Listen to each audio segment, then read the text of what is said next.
Hi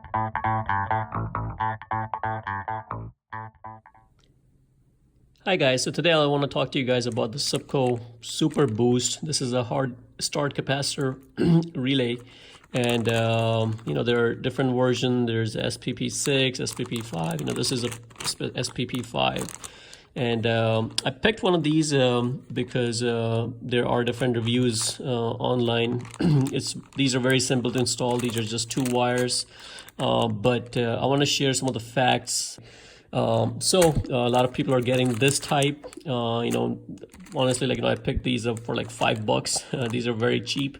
And was gonna install it, but then I started looking into it because it says it's a relay and a hard start capacitor. So now, for some of you who know what the actual kick-start capacitor looks like, it has an actual physical relay and then the capacitor on the side, and then those are wired, and normally those are like 3 wire systems.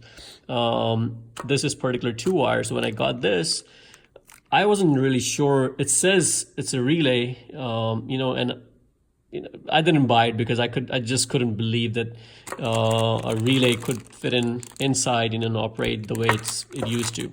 So here's what I did. I dissected it. So I opened it up, and look what's inside. It's not a relay. It's a thermistor, right? It heats up and disconnect this capacitor from the circuit, which is what it's supposed to do. But these things can fail. I mean, a relay will last you much longer because it's operating. The voltage goes away. It opens up the contact. It's the voltage energizes the relay, and it opens up the contact or pick up the contact. And the relays are much more durable. This stuff, no, not that durable, and so they're calling it a relay. It's not really a relay, guys. It's just a capacitor, and then they're putting this in there. So I don't recommend using this particular kit.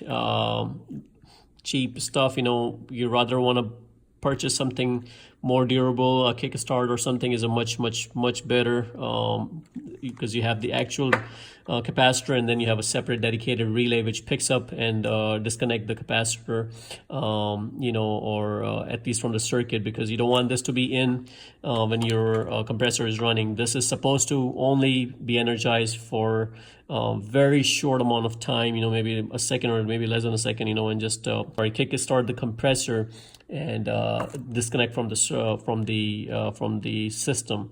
So if you have this, and this thing fails and this thing stays in the system for some odd reason, you're going to damage your compressor. So, and that's something you definitely don't want to do, with the one with the relay style. Those are fail proof. The way that you mount the relay, the gravity kind of pulls the contact away, so there's no way for it to fail, or very slim chances for the one with the actual relay to fail, versus this one. This thing can fail anytime and leave this in the circuit. So and basically what they do is they increase the phase angle, for your compressor, and that's something you only want for a very short period of time. If you leave that in, it can cause major damage to your compressor.